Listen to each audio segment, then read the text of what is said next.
நம்ம சுட்டெழுத்துக்கள் பார்க்குறோம். தமிழ்ல வந்து ரொம்ப இம்பார்ட்டண்ட்டான ஒரு பார்ட் இது. ஸோ இலக்கணம் பகுதியில பகுதி ஆல வந்து நமக்கு இது குடுத்துருப்பாங்க சிலபஸ்ல. ஸோ பார்க்கலாம். சுட்டெழுத்துக்கள் அப்படின்னா என்ன அப்படின்னா, அவன், அவள், இவள் அப்படின்ட்டுலாம் இருக்கு இல்லையா? ஒருத்தர சுட்டி காட்டுறோம். அவன், அதோ கை காட்டி அதோ அவன் அப்படின்றோம். இதோ இவள் அப்படின்னு சொல்லிட்டு சொல்றோம். அங்கு, இங்கு, அந்த, இந்த ஆகிய சொற்களை வந்து நம்ம கவனிச்சு பார்த்தோம்னா, அது வந்து சுட்டி காட்டுறோம். ஒன்றை சுட்டி காட்டுகின்றன. இவ்வாறு சுட்டி காட்டுவதற்கு அச்சொற்களின் முதலில் அமைந்துள்ள ஆ, இ எழுத்துக்கள் காரணம் ஆகிறது. இவ்வாறு ஒன்றை சுட்டி காட்ட வரும் எழுத்துக்களுக்கு சுட்டெழுத்துக்கள் அப்படின்னு சொல்லிட்டு சொல்றாங்க. ஓகேவா? புரிஞ்சா சுட்டெழுத்துக்கள் அப்படின்னா, அப்போ சுட்டெழுத்துக்கள் என்னென்னன்னு பார்க்கலாம். ஆ, இ, உ இது 3 தான் சுட்டெழுத்துக்கள். ஆனால் இன்னைக்கு வந்து ஊ வந்து நம்ம பயன்படுத்துறதில்ல. சுட்டாக வந்து நம்ம பயன்படுத்துறதில்ல. ஏன்னா, உவன், உது அப்படின்னு சொல்லிட்டு இப்போ பயன்படுத்துகிறோமானா இல்லை. ஆனால் முன்னாடி முன்னொரு காலத்தில் தமிழில் சுட்டெழுத்துக்கள் இலக்கியங்கள் எல்லாம் வந்து ஊ வந்து பயன்படுத்திட்டு இருந்தாங்க அப்படின்றத சொல்கிறாங்க. ஓகேவா? ஃபஸ்ட்டு அகச்சுட்டு. அகச்சுட்டுன்னா அவன், இவன், இது, அது இச்சொற்களில் உள்ள சுட்டெழுத்துக்களை நீக்கினால் பிற எழுத்துக்கள் பொருள் தருவது இல்லை. இவ்வாறு சுட்டெழுத்துக்கள் சொல்லின் உள்ளேயே இருந்து சுட்டுப்பொருளை தருவது அகச்சுட்டு எனப்படும். அதாச்சு இப்போ இந்த சொற்கள் பாருங்க. இவன், அவன், இது, அது இந்த சுட்டெழுத்துக்களில் ஏதாச்சும் ஒரு ஈய இப்போ நீக்கிட்டீங்கன்னு வச்சுக்க வன் அப்படின்னு வருது. ஆவை நீக்கிட்டீங்கன்னா வன் அப்படின்னு வருது. இவ்வாறு சுட்டெழுத்துக்கள் வந்து சொல்லின் உள்ளேவே இருக்கும். அதை நீக்கினா பொருள் தராது. ஸோ உள்ளே இருந்து பொருள் தரது எது அப்படின்னா அகச்சுட்டு அப்படின்னு சொல்லிட்டு சொல்கிறோம். இதே புறச்சுட்டு அப்படின்னா இந்த அவ்வானம் இந்த லெட்டர்ஸை பாருங்கள். சாரி, இந்த வேர்டு பாருங்கள். அவ்வானம், இம்மலை, இந்நூல் இச்சொற்களில் உள்ள சுட்டெழுத்துக்களை நீக்கினாலும் பிற எழுத்துக்கள் வந்து பொருள் தரும். அதாச்சு அவ் அப்படி நீக்கினாலும், இம் நீக்கினாலும் மலை அப்படின்றது தரும். இவ் அப்படி நீக்கினாலும் வானம் அப்படின்றத பொருள் தரும். ஸோ இவ்வாறு சுட்டெழுத்துக்கள் சொல்லின் வெளியே இருந்து சுட்டு பொருளை தருவது புறச்சுட்டு எனப்படும். இது உங்களுக்கு வந்து புரிஞ்சிருக்கும். அவ்வானம், இம்மலை அப்படின்றதுல நீங்கள் இந்த ஈயை நீக்கிட்டாலும் என்ன பண்ணோம், பொருள் வந்து கொடுக்கும். பிற எழுத்துக்கள் பொருள் கொடுக்கும். இவ்வாறு வெளியே தான் நிற்கும் சுட்டெழுத்துக்கள். இவ் அப்படின்றது இது மாதிரி இருந்துச்சுன்னா இது புறச்சுட்டு. புரிஞ்சிருக்கும்னு நினைக்கிறேன். அகச்சுட்டு, புறச்சுட்டு. இப்போ வந்து அண்மை சுட்டு பார்க்கலாம். இவன், இவர், இது, இவை, இம்மரம், இவ்வீடு இச்சொற்கள் நம் அருகில் உள்ளவற்றை சுட்டுகின்றன. ஸோ நம்ம கொஷின் கேட்கலாம். அண்மை சுட்டு அதுக்குரிய எழுத்து என்ன அப்படின்றது கேட்கலாம். நமக்கு தெரியணும் இ. ஏன்னா இது, இவ்வீடு, இம்மரம் அப்படின்றோம். ஸோ பக்கத்துலேயே இருக்கு இல்லையா? அதனால இது, இது, அது, இதுன்றோம். தூரமாக இருந்துச்சுன்னா சேமையில் இருந்துச்சுன்னா அது வந்து அது அப்படின்னு சொல்லுவோம் இல்லையா? அதுதான் அண்மை சுட்டுனா தெரிஞ்சிச்சா? அண்மை சுட்டுக்குரிய எழுத்து என்ன அப்படின்னு கேட்டாங்கன்னா ஈ அப்படின்றத நமக்கு தெரியணும். நெக்ஸ்ட்டு சேய்மை சுட்டு.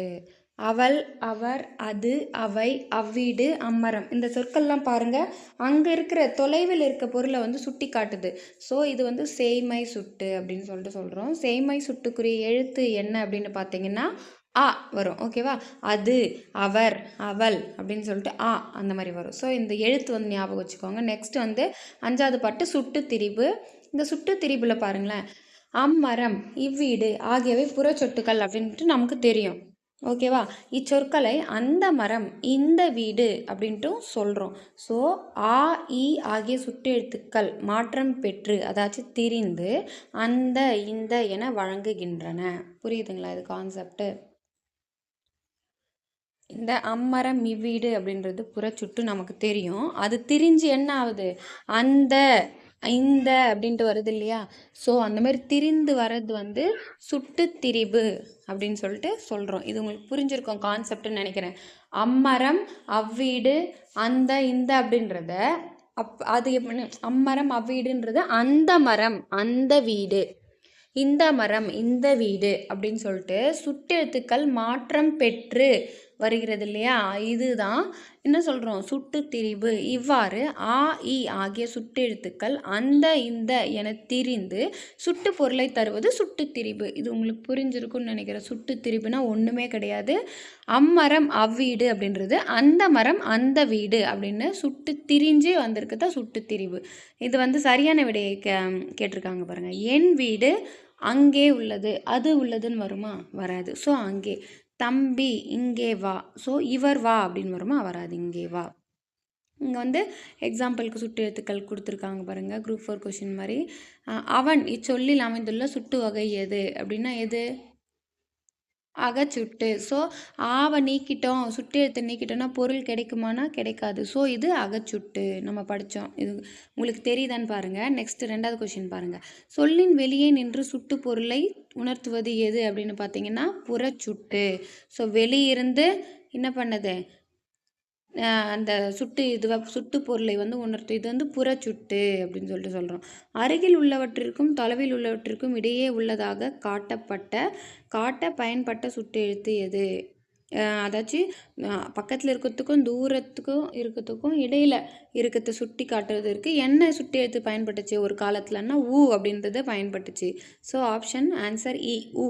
ஓகேவா? ஊ தான் வந்து ஆன்சரு. முன்னொரு காலத்துலலாம் வந்து பயன்படுத்தியிருந்தாங்க. ரொம்ப தூரத்தில் இருக்கிறதுக்கும் கிட்டத்தில் இருக்கிறதுக்கும் நடுவில் இருக்குது அப்படின்னா உது அப்படின்றத பயன்படுத்துகிறாங்க. உவன் அப்படின்றத பயன்படுத்திட்டு இருந்தாங்க. இப்போ நம்மளுடைய பேச்சு வழக்கில் அது இப்போ கிடையாது அப்படின்னு சொல்லிட்டு சொல்கிறாங்க. நெக்ஸ்ட் 4th கொஸ்டின் பாருங்கள். கீழ்காணும் சொற்களில் சுட்டு திரிபு சொல்லினை தேர்ந்தெடுக்க. இவன், அம்மலை, இப்பெட்டி, அந்த மரம். இதில் எது ஆப்ஷன் வரும்? அந்த மரம் அப்படின்றது தான் ஆப்ஷனில் வரும். ஏன்னா இந்த அம்மரம் அப்படின்றது சுட்டு திரிஞ்சு, அந்த சுட்டு எழுத்து திரிஞ்சு என்னவா ஆயிருக்கு? அந்த மரம் அப்படின்றது ஆயிருக்கு. ஸோ ஆப்ஷன் இந்த அந்த மரம் தான் ஆன்சர் வந்து வரும். பொருத்தமற்ற இணையை கண்டறிக அப்படின்னு கொடுத்துருக்காங்க. இங்கே பாருங்கள், பொருத்தமற்ற இணை அகச்சுட்டு அப்படின்றது அவ்வீடு அப்படின்றது வருமா? அண்மை சுட்டு அப்படின்றது வந்து இ கரெக்டு. செய்மை சுட்டுன்றது ஆ கரெக்டு. சுட்டு திரிபுன்றது அந்த இந்தன்னு வரும் கரெக்டு. அகச்சுட்டு அப்படின்றது உள்ளுக்குள்ளே இருந்தே வந்து பொருளை கொடுக்கும்.